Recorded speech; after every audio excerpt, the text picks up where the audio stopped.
Buenas noches, bienvenidas y bienvenidos. Gracias por estar aquí y gracias a nuestros dos invitados que están en nuestro estudio de la Ciudad de México. Está aquí Tonatiu Guillén López, él es el presidente del Colegio de la Frontera Norte. Gracias, Tonatiu, por estar aquí. Tonatiu, por estar aquí. Gracias. Bienvenido. Dudábamos ahí entre el Tonatiu y Tonatiu, pero tú ya me dijiste que Tonatiu. Es la primera versión.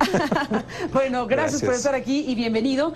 El doctor David Maciel, que es el coordinador del área del Colegio de la Frontera Norte. Gracias, David, por estar aquí. Bienvenido. Un increíble placer, Carmen. Gracias a los dos por estar aquí. Bueno, estamos por iniciar esta conversación que sostenemos en las vísperas de lo que va a ser un foro muy importante en México. Han organizado este foro que se anuncia de esta manera en conjunto con el INE, con el Instituto Nacional Electoral, el Colegio de la Frontera Norte, pues han convocado a este debate político de Estados Unidos, implicaciones para México. Nada más ni nada menos, un tema fundamental.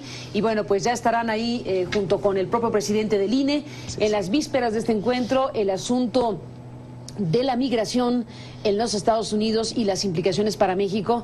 Bueno, uno no puede más que imaginarlo en un primer toque de balón, en un ambiente político electoral en Estados Unidos. Antes de empezar esta conversación al aire, hablábamos de ello, de cómo esto va a convertirse, o ya se convierte, o ya es, en uno de los principales asuntos de debate político y electoral en los Estados Unidos. ¿Por qué no iniciamos con esta beta para hablar del asunto? Sí, gracias, Carmen. Regresaría un poco y subrayaría que la migración se ha convertido, de mexicanos hacia Estados Unidos, se ha convertido en una enorme fuerza de cambio social, mucho más que política. Es cultural, es demográfica, es económica y en principio ha modificado la estructura de la nación mexicana. O sea, México ya dejó de ser lo que está en el territorio. También los mexicanos en el exterior forman parte de esta gran nación. Y ese giro, esta extensión, está teniendo cambios muy potentes en México y en Estados Unidos. Y una de las expresiones de ese gran cambio es justamente en la dimensión política. Hasta hace poco tiempo... Digo por lo inmediato, porque está caliente el asunto, está fuertísimo. Pero justo por ello, hasta hace poco, ese rol, ese impacto en la política no era tan visible. Lo vimos en la elección presidenciales de Obama. Ahí estaba ya despuntando, pero conforme han pasado los años, ya es un actor fundamental en la política de Estados Unidos, esa diversidad cultural y sobre todo de herencia mexicana, latina, hispana en general, como se le llama, y ya es un actor que está marcando rumbo para la política de Estados Unidos. Hace un rato comentábamos en broma que dónde empezó su campaña, por ejemplo, Hillary Clinton. Exacto, a ver, cuéntanos. En el restaurante Chipotle. En el Chipotle. Para pedir comida mexicana. Pidió unos burritos, a la norteamericana, pero burritos. Es una mezcla ahí. Son señales muy, muy sutiles, muy suaves. Muy fuertes. Pero que también están generando un impacto en donde el papel de esta herencia cultural, de esta diversidad, ya es reconocida como actor. Yo creo que uno de los grandes debates de esta elección va a ser cuál es el rol del peso político, la capacidad de orientación del voto chicano, mexicano y latino en Estados Unidos. ¿Qué dices, David? A mí me gustaría seguir con este tema, abordar un poquito más y hacer una distinción que en México no es tan conocida. Que hay muchos de nosotros, incluso la gran mayoría, no somos emigrantes o no fuimos emigrantes. Nosotros los historiadores chicanos, latinos, decimos que que nosotros no cruzamos la frontera, que la frontera nos cruzó a nosotros.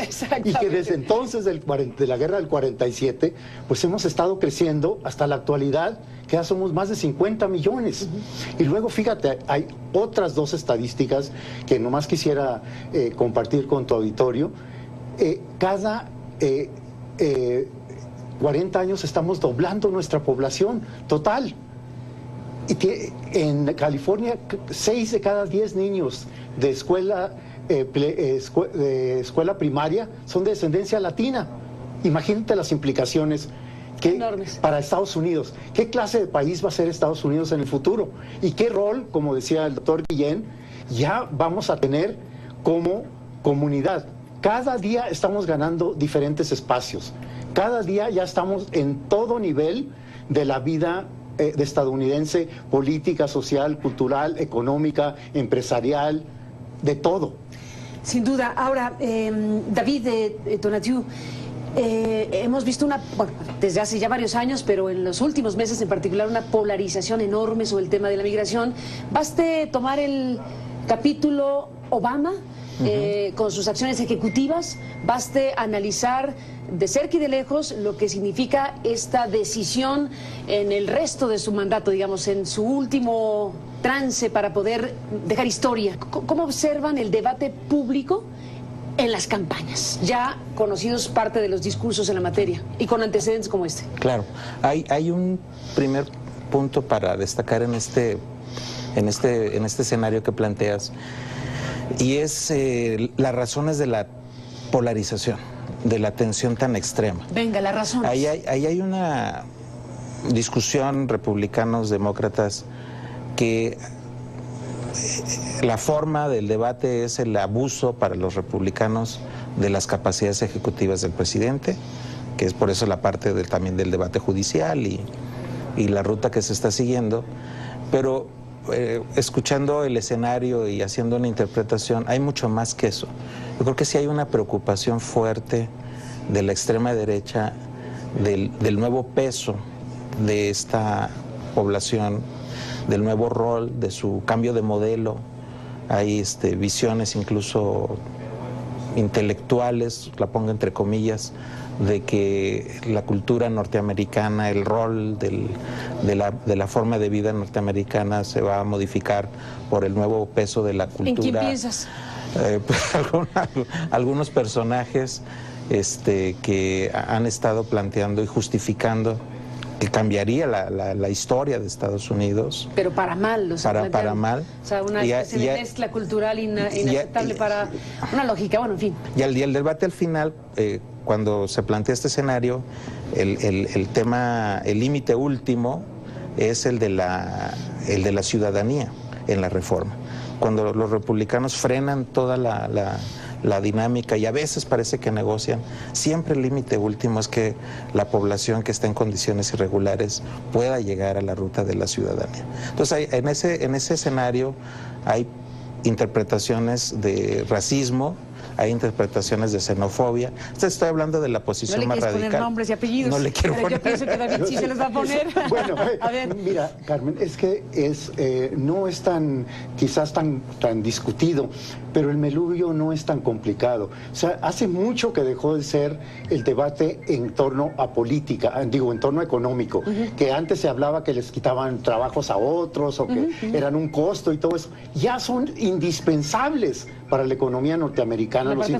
No pueden existir sin ellos. Ellos lo saben. Entonces el debate ya pasó al nivel político, como decía el doctor Guillén, ante todo la ciudadanía. ¿Por qué? Porque son votantes. A ver, pero perdón, David, sí. Ese primer debate, ¿tú crees que está superado? Eso que incluso llegó en algún momento, hace algunos años, a que se hiciera un grupo binacional para estudiar con especialistas cuál era la aportación económica de la migración legal e indocumentada en la economía estadounidense. Bueno, cosas como esa son insumos de información académica muy valiosos. ¿El debate está superado? El debate económico está superado. Ese sí. Porque mira, ¿queda claro para todos detractores o no del asunto? Sí, porque mira, hasta los agricultores, los empresarios están en pro de la reforma migratoria. Los que se oponen son el Tea Party y los conservadores y los ideológicas, como les señalaban. Pero ya por razones ideológicas y culturales. Volvemos, David Tonatiuh, después de la pausa con este tema. Sí.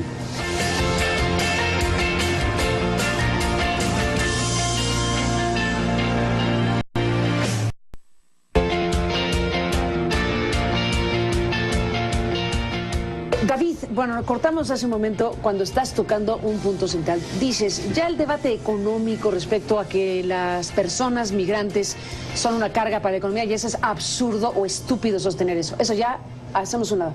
Lo que tú dices es el debate y la agresión, digamos, contra el asunto migratorio tiene que ver por razones ideológicas y políticas. Y ahí te quedaste. Y cultural, sí. Y culturales. Ahí te quedaste. Sí. Que va en sintonía con lo que dice Tonatiuh. Exactamente. Pero sí. a ver.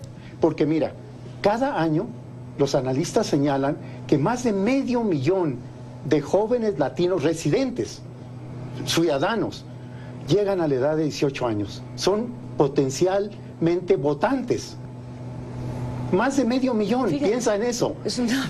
Por ahí va el meollo. O sea, está en juego qué clase de país va a ser Estados Unidos. Uno que vemos que el fenómeno más potente social en Estados Unidos hoy día es exactamente la latinoamericanización de Estados Unidos. Todavía no tenemos las candidaturas, pero ya se están perfilando los aspirantes y ya levantaron la mano varios personajes. ¿Cómo va a jugar, si se quieren imaginar, las escenas políticas, debates, discusiones, posturas? Hillary, Rubio, bueno, los que están ahí, los que están diciendo yo quiero ser presidente. ¿Cómo los ves? Pues mira, no se ha hablado de Jeb Bush, aunque ya anda desatado. Jeb Bush, sí, claro. Claro. Entonces, Esposa mexicana. Esposa mexicana. ¿Ayuda? Claro que va a ayudar, pero luego tiene que sacar una agenda completa, que incluya migración, pero también muchos otros temas que son muy adversos a la comunidad latina. Han puesto en juego hasta la Seguro Social, Medicare, todos estos programas que van en contra de muchos de los republicanos. Cuando vean la mayoría de los votantes latinos, al final, la agenda republicana versus la agenda demócrata, no va a haber nada de qué pensar. ¿De plano?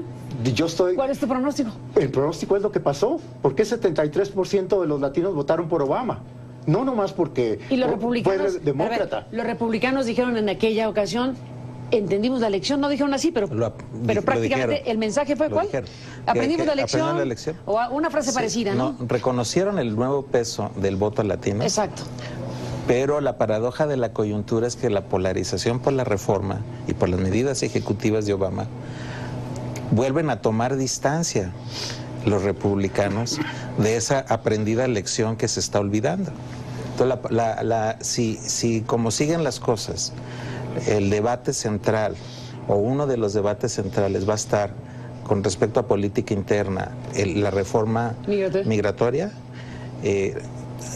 los republicanos van a volver a moverse al lado radical que está dominando el discurso, un lado intolerante, un lado bastante duro, que aceptaría cuanto mucho alguna reforma estrictamente en la parte laboral económica, pero no en la integración de comunidad. Ese creo que es el salto.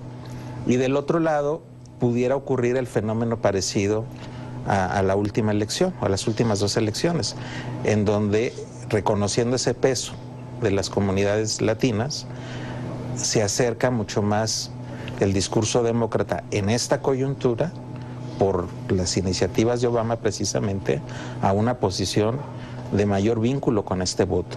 Y si este voto sigue creciendo como está sucediendo, pues puede volver a ser un voto decisivo.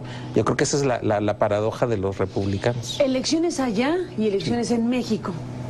Por cierto, en 2015, por alguna razón, el Colegio de la Frontera Norte hace este encuentro con el INE. ¿Hay algún componente relacionado con el voto? Déjenme cambiar la pichada. Exactamente. Con el voto de los mexicanos fuera de México y fundamentalmente en Estados Unidos. Absolutamente, absolutamente. De un lado y otro de la frontera está el tema. Obviamente. El doctor Lorenzo Córdoba en varias ocasiones nos comentó que él estaba muy interesado en la reforma del voto de los mexicanos en el exterior y en establecer más nexos.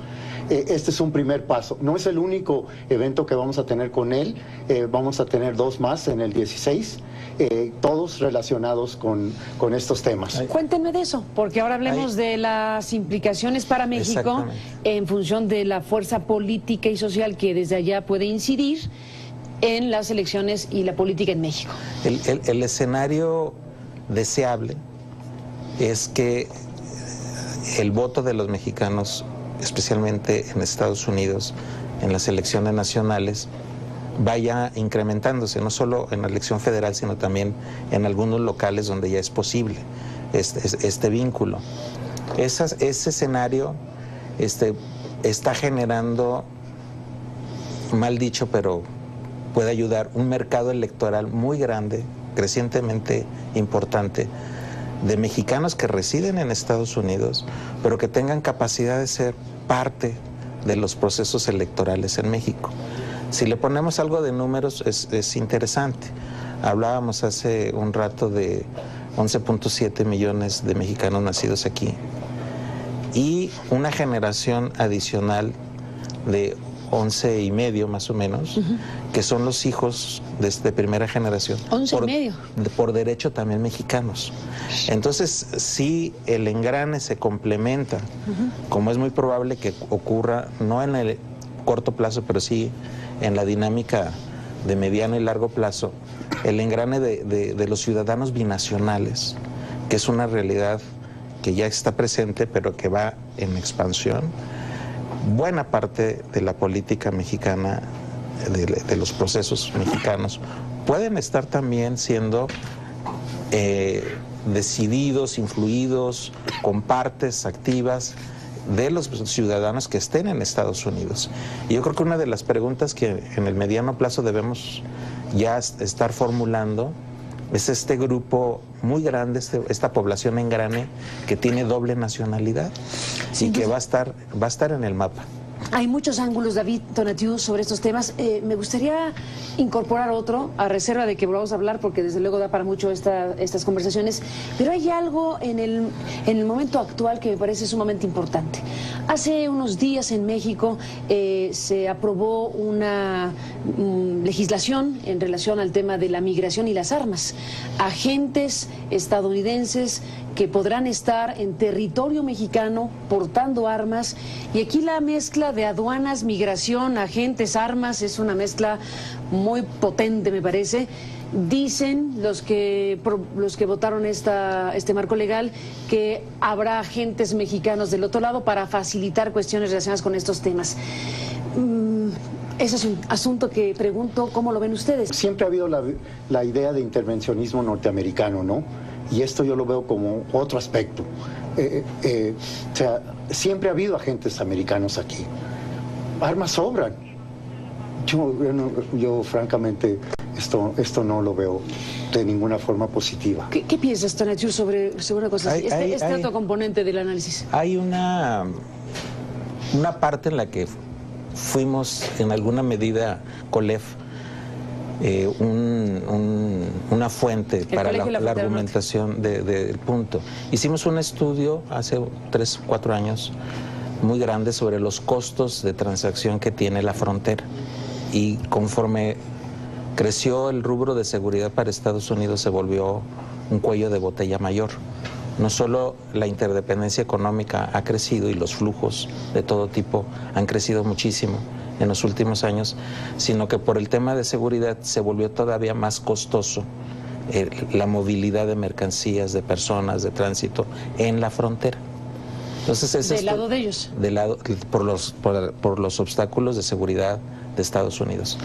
Ese estudio de ese estudio se deriva efectivamente que es necesidad de ampliar infraestructura, de modernizar, de tecnologías, pero no necesariamente de presencia con armas. ¿Ustedes sugerían alguna idea en el estudio? Infraestructura, o sea, modernización y tecnologías. ¿Y las armas de dónde salen? Esas no sabemos. ¿Esas se las agregaron? Ese es el tema, ¿no? Bueno, nadie duda de que hay que optimizar los recursos, sí, y que si las dos naciones pueden hacer trabajos que faciliten y que abatan los costos, sí, de operación aduanal o migratoria, uno podría entenderlo, pero efectivamente... ¿Las armas? Hay una sin protocolo, claro, ¿no? Claro. Hay experiencias en Canadá que hacen algo parecido, ¿sí?, en los aeropuertos de Canadá hacia Estados Unidos.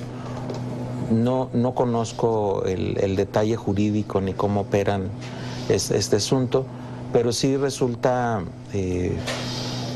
pues extraño que para revisar documentos se necesite alguien armado, o que para revisar un contenedor se necesite alguien armado. Alguien armado extranjero. ¿Sí? Además de eso. Sí, extranjero. Ese es el punto más yo delicado. Creo que está en el escenario. Pareciera viable, ocurre en otras partes del mundo esta revisión previa. Podemos eventualmente asumirla. Hasta ahí. Si hay contrapartes mexicanas también en Estados Unidos o en otros países. O sea, yo creo que ahí hay un nivel razonablemente claro que se puede acordar. La parte de armas es la que ya no estaba en el escenario. No estaba en el escenario, no es algo que en este estudio que nos dices es punto de referencia para lo que sucedió con la ley, es un insumo de información académica y de investigación para el diseño de una ley. No fue para el diseño de una ley, era para el desarrollo de infraestructura. Ah, ya, pero en sintonía, digamos, con algo a resolver. Sí. Pues queda el tema abierto. Y es un tema, pues hay que ver cómo efectivamente se traduce en términos operativos. Pero sí es la otra realidad con la que tenemos que vivir en los próximos años es la articulación e interdependencia en México-Estados Unidos. Es así como la economía mexicana es ahorita la tercera más grande, más importante para Estados Unidos, solo después de Canadá y China. Para México la economía norteamericana es la primera. Para nuestras sociedades, esto de que hablábamos de las poblaciones, también hay un equivalente.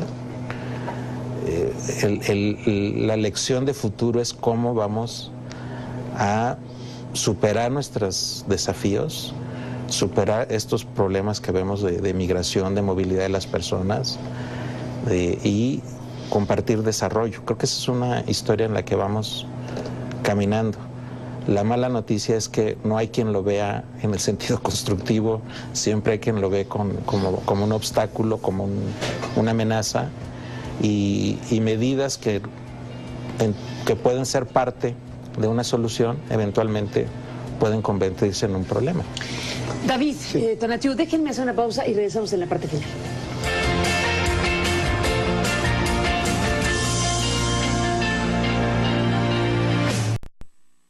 Entramos en la parte final hablando de esta migración en el debate público de Estados Unidos, implicaciones para México. Volvemos con el tema.